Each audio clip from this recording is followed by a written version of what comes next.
so our oat milk is finally done, and it was an extremely long run, okay?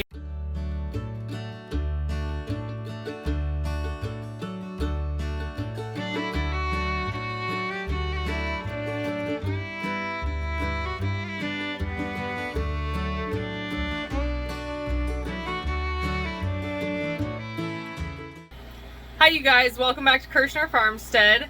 If you are new to our channel, my name is Kirsty, and today I am coming to you from our freeze dryer room, and we are going to be, for the first time, freeze drying a plant-based milk product, okay? We are going to be doing the Silk Next milk that is, it is oat and plant-based blend. We have never done it before. We got them, I think they were 3 for 97 cents. I'll have to check with Justin because he's actually the one that picked them up. But we are going to be filling our trays. It is a lot easier to fill the trays when they are in the freeze dryer when you're trying to get them as full as possible with the milk. So that is what we are doing, and we will get pouring.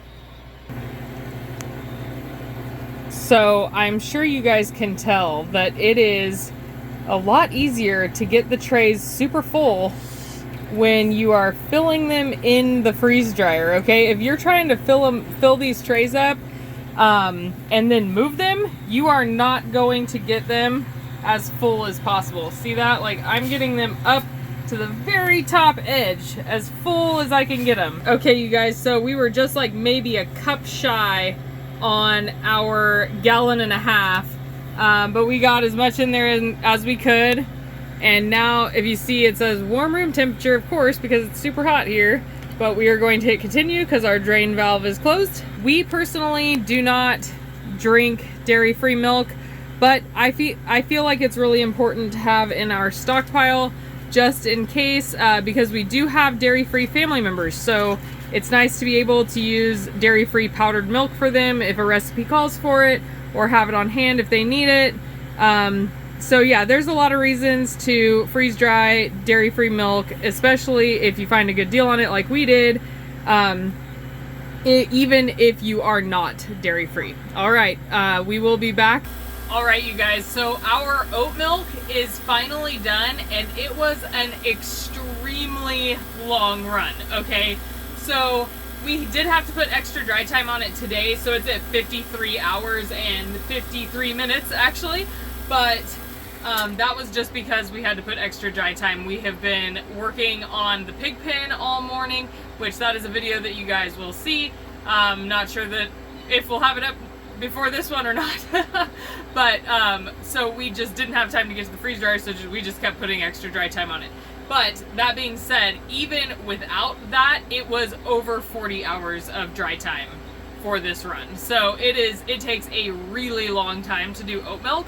In case you are interested in doing it, just be prepared for that, okay? And that was actually pre-frozen too. So we had put it in, so you saw me putting in the milk and it wasn't frozen. Well, we actually had an error on our freeze dryer. I think it was probably because 2 runs ago we had our power go out in the middle of a run. It didn't turn back on, so we didn't get any surges or anything like that. But I think that it might have had an error with the computer, so we reset it, and I think that, I'm hoping that that's all it was, because if you guys are watching and know anything about freeze dryers, they tend to have some issues that nobody likes to deal with, okay?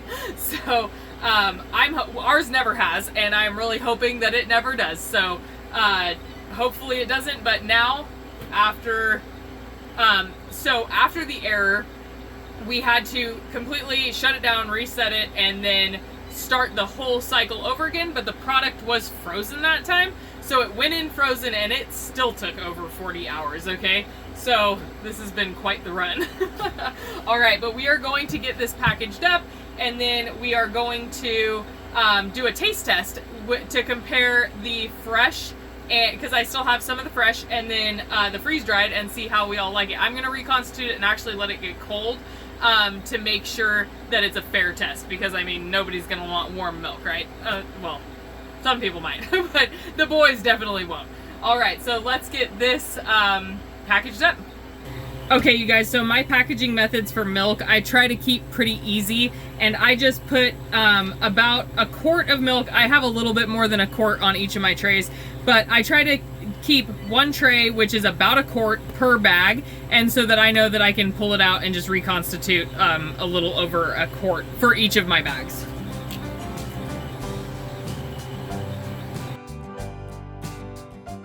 I do not worry about putting the day on anything that I am doing, my canned goods, my freeze-dried goods, dehydrated, anything. I just put the month and the year. It just makes things easier. I'm not going to care, you know, in a year and a half, 2 years, I'm not going to care if it was October 1st or October 20th, you know what I mean? And then I just put Silk on here so that we remember what brand it was that we did for future reference. Okay, so I am always going to take the bottom tray out of my freeze dryer first because that is the one that starts getting cold first, okay? It's like milk styrofoam. Makes it really easy to package up though. And then I'm going to, my hands are clean, I'm going to crunch down in there so that it all fits into one bag. And you can also take the outside and squish it up. You don't want to get food up along the top where you're going to seal it though, so keep that in mind when you're doing that. Or be prepared to wipe off your top before you seal it. Alright, I'm going to get all of these filled before, as quickly as possible, but I'm not going to do the oxygen absorbers until all of them are filled up. Alright, we'll get that done. Okay, you guys, so I was going to package part of this one and only bring in a cup of it, but I decided I'm just going to do the whole quart to reconstitute.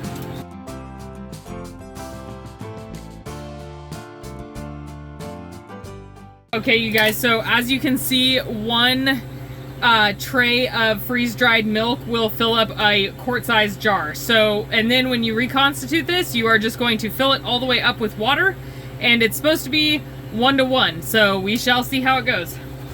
Okay, so now it is time to seal up our bags, and we are going to put oxygen absorbers in them, okay? You want to work quickly when you're doing this. All right, we're going to put the oxygen absorber in, try to get as much of the air out as possible without shooting product out, because that will prevent the sealing of the bags.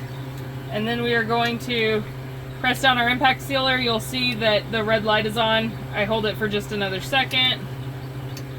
I normally do mine 3 times, do it at least 2, and make sure that you have it set to the bag thickness that you are using, okay?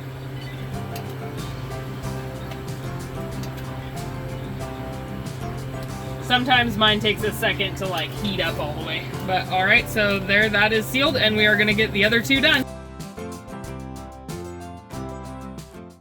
Okay guys, so the other day, our mom freeze-dried Silk oat milk with our freeze dryer, and now today she has reconstituted one of these, and we are going to try to figure out which one it is, and we are going to give it a rating. Okay, so... Oh yeah, I'm going to try this one first.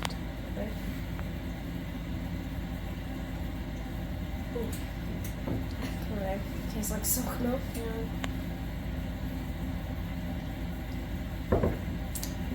Oh wow, this is, it's really difficult to tell. I think this one.